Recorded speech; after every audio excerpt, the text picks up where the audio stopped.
Hi, if you're an IT professional who is wondering to transition into GenAI in 2026, this video will give you a clear and a practical roadmap. No hypes, no fluff, just what actually matters in enterprise. I'll divide this into clearly 5 steps. Let's start with roadmap to a GenAI engineer in 2026 with the introduction. So before building any GenAI system, you need basic tools. You don't build a house starting from the roof, right?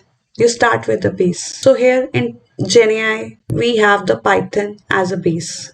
So you should know the Python fundamentals because most of the AI tools use Python. After that, you need to know about the APIs and REST calls, JSON handling, as GenAI models are accessed using APIs. Then basic ML concepts like what is model, how it is getting trained, and after training, how we use. You don't have to become here this data scientist, but to know the background, how the models trained and get used later. After that, we move to understand here what is LLM. LLM stands for the large language model.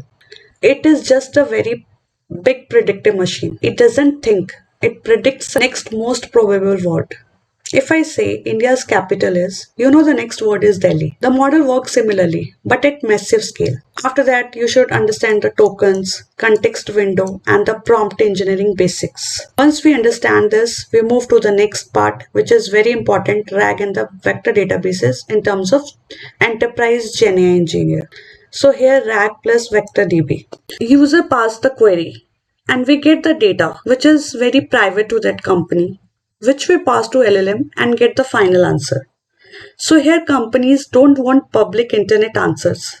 They want answers from their internal documents. RAG means we simply first relevant company data, then give it to the model by providing user query as a context. And by all these combination, we get the final answer, which is generating from the company data, but not the public information.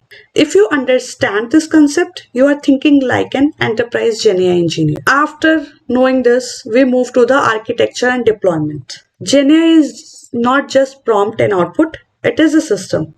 You need backend to send request, security to protect the data, cloud to deploy the models, monitoring to track the performances, scalability, and API integration. Imagine if a hospital uses GenAI, can it leak patient data? No. That's why architecture matters. Once we design and deploy, we move to the build real projects. As certificate don't get you jobs, but projects do. So you can build resume analyzer, internal knowledge chatbot, document summarizer, automated report generator. If you are a developer, focus on backend plus API integration. If you are from testing, learn how to test AI outputs. If you are from data background, learn embeddings from and search. You don't need to quit your job. Just learn consistently. You don't need to quit your job. You don't need to start from the scratch. It's just you need the structured learning and the consistency.